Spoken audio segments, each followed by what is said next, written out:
যদি চাহ কবে কথা খোদা তোর সাথে তেরে করো হে না বাস্তবে হুজুরি দিলেতে আগার খাই সকল বাহন বুগুয়েস নামাজে খোদ হুজুরি দিল হুজুরেস। তাহলে কোন তাহলে কীভাবে নামাজ পড়তে বললো? হ্যাঁ কীভাবে? হুজুরি দিল হচ্ছে যদি চাহ কবে কথা খোদা তোর সাথে পরহে না মাস তবে হুজুরি দিলেতে। তাহলে হুজুরি দিল, হুজুরি দিল বলতে কি বোঝায়? তাহলে এই হুজুরি দিলে যদি তুমি সেটা যাও তাহলে তোমার নামাজ তাহলে তুমি বলতে দাবা করবা। আর নামাজের সেটা যা একদম কী হলো আল্লাহ এটা হচ্ছে বিভিন্ন মন্তব্য নিয়ে আসো, তাহলে ওই সেটার দ্বারা তুমি নামাজ পড়তে যাবা এটা কিন্তু তুমি আশা করো না।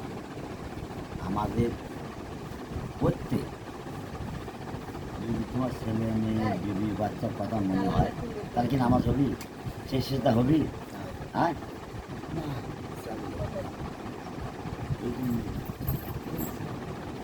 যখন তুমি আহালে পায় মাধ্যমে যখন নামাজটা পড়বা তখন এই হুজুরিদের তোমার ভিতরে যতক্ষণ পর্যন্ত তুমি আহালে বায়াতের সাথে বয়াত না করছো, আহালে বায়াতের আদেশ মতো নামাজ না করছো, ততক্ষণ পর্যন্ত এই হুজুরিদের একমাত্র বললাম নিজে থেকে নিজে জানা এই হুজুরিদেরটা কোথায় আমি এর মধ্যে আসি না, এর মধ্যে আসি না যে আমি সামনে যে একটা জিনিস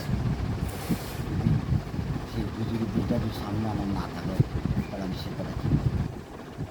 হ্যাঁ হুজুরি দিনটাই এটাই, যখন তুমি আহলে মাধ্যমে না আসতে তখনই তোমার ভেতরে আসে থাকবে। অর্থাৎ তুমি সামনে কেবলা তুমি কিন্তু নামাজ পড়তেছ কাবাতে শরীফ তো আল্লাহ একবার কেবা কার কেবা করলে কাবাতে শরীফ তো আল্লাহ একবার নোট এটা জন্য নামাজ নোট। তাহলে এটার মধ্যে কী আসায়? আমি কিন্তু ইউটিউব চ্যানেলটা করে দেশ বিদেশের লোক শুনবে, কারণ কেবলা কয়েক প্রকার জানা না দিতে হবে। 4 প্রকার কেবলা: কেবলা বয়তুল মুকাদ্দাস, কেবলা মামুন, দোয়ার কেবলা আরশের কেবলা আল্লাহ তাআলা। একটা গুরুর কাছে যাওয়া নাকি তাহলে কেবলা খবর তুমি পাবা। একটা মসজিদের কাছে যাওয়া লাগবে। আবার শুনে নাও, কোন কেবলায় কে নামাজ পড়ে? কেবলা বয়তুল্লাহ, কেবলা বয়তুল মুকাদ্দাস, কেবলা মামুন, দোয়ার কেবলা আরশের কেবলা আল্লাহ তাআলা। কেবলা বয়তুল্লাহতে নামাজ পড়ে মুমিন মুত্তাকিন, কেবলা বয়তুল মুকাদ্দাসে নামাজ পড়ে পীর ওলি গওস কুতুব, কেবলা মামুনের নামাজ পড়ে ফেরেশতাগণেরা, দোয়ার কেবলা আরশের কেবলা আল্লাহ তাআলা। তাহলে এই সমস্ত জিনিস আমার জানা নেই। নামাজ পড়ে দোয়া করা নেই তোলা বাবা, তো দোয়ার কেবলা আসে না, তখন কেবলার দোয়া করে নামাজ পড়লে তুমি কি কেবলা কাবাতে শরীফ আল্লাহ। তাহলে তাহলে পশ্চিম তুমি একটা কেবলা তুমি নির্ধারিত করছো, তোমার এটাই ধরলাম বল। আচ্ছা তাহলে ধরলাম মানে তুমি সরাসরি অনুযায়ী যারা করতেছ তুমি জানে রাখো লোভিত তোর কিন্তু চাই একটা মানে ব্যবস্থা করতে হবে। হ্যাঁ এই জন্য আলোচনা করছে গৃহস্থের আশা করে তাই নামাজ পড়বি, সেই নামাজটা কী হবে? আগাবাসী বলছিল তো নামাজ তো চাও না দোষক, চাও না গৃহস্থ। কি এটা আমি কী জন্য বলি, কী জন্য বলি না? আবহাওয়াবাসীর ওই সাধারণ মহিলা আছে না, তোমরা না বুঝতে পারো অনেক গুণী। তাহলে কেবলা চারটাকে আগে নিরীক্ষণ করে নেওয়া নেই কার কাছে? একটা গুরুর কাছে, তার কাছে বায়াতা ওসিলের মাধ্যমে। তাহলে তুমি এই কেবলা খবর দেবা। আমি হাত তুলি না, আল্লাহ তুমি খবর করো বাচ্চা তুমি তো কেবলাই ছিলি, ভাবি দোয়া যাবি। হ্যাঁ তো কিন্তু হাত তোলাই শিখুন, তুমি এইভাবে হাত কেবল হাত কেন এভাবে তুলে কোনো সমস্যা আছে? হাত এভাবে করাতেই তো আমি অত আগে গেলাম। হাত তোলাটাও আমরা জানি, কারণ সঠিক শিক্ষা পাইনি, সূক্ষ্ম জ্ঞান আমার ভেতরে নাই। আছে না।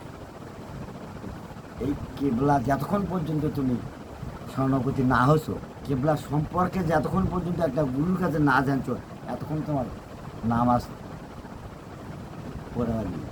আমি মান নিষেধ নয়, তুমি যে জিনিসটা চাবা সেই জিনিসটা চাওয়ার জিনিসটা তুমি না জানো, না বললে তো আর হচ্ছে না। তাহলে ওটা চাওয়ার প্রশ্নই জানা না। আমি নামাজ পড়তে বৃহস্পরা চাই, তাই না? বৃহস্পটা কী জিনিস, বৃহস্পটা বুঝলাম না। আর কেবলাটা দিলে নামাজে আমার সে কেবলাটাও চিনলাম না। হাত কান তুললাম সে দোয়ার, সে কেবলাটাও আমি চিনলাম না। তাহলে আমি কি? এই জন্যই ভিতর তো জানা নেই। এই জন্য বলছে নবীর দুটো শিক্ষা আছে, একটা তার গোপন আছে, যদি বলে গোপন কাটা যাবে মোর গলা কাটা, এই নরাতনে আবু হুরায়রা হাদিসে কি তার প্রমাণ। কি বলো? তখন আমি শিখিনি, জানি না, তখন আমি কোনটা শিখছি? নামাজও কর্ম, চুরিও কর্ম, দুনিয়ার যত খারাপ কাম আছে আমি কর্ম। জানছ হাদিস জানছ? তুমি ভাত খাওয়া সহ্য, তোমার বাড়ির পাশের মুড়ে বাড়ির এক মানুষ না খাওয়া সহ্য, কি হবে বাবা? তুমি মুসলমানের খারাপ থাকবে? কঠিন কথা কিন্তু। তুমি ভাত খায়া ভোর হয়ে আর আমার শুধু ফ্যান চালিয়ে ঘুমাচ্ছো, আর তোমার পার্শ্ববর্তী একটা লোক তাই আহারে না খাস, তার উদ্দেশ্য করছিলে মুসলমান, তাই না? হ্যাঁ, আর নামাজি এখনো সময় আছে, আহালে বায়ের মাধ্যমে দাও। আহালে বায়াতের লোক কখনো তাই অন্তত কিছু খেয়াল করবি, তার কারণ এটা তার জানা আছে, জানা আছে না? এই সম্পর্কে, মানব সম্পর্কে জানলে একটা মানুষ এই জন্য করছে ফাত্তা বেউনিকুম, মানুষটা কি? আমাকে ভালোবাসে, রাসূলকে ভালোবাসো, অর্থাৎ একটা মানুষকে ভালো। যখনই তুমি গুরুটার সঙ্গে করে জানবে, তখন তুমি একটা মানুষকে ভালো, একটা মানুষকে যখন ভালোবাসবে, তখন তুমি মূল ইসলাম সব কিছু জানবে।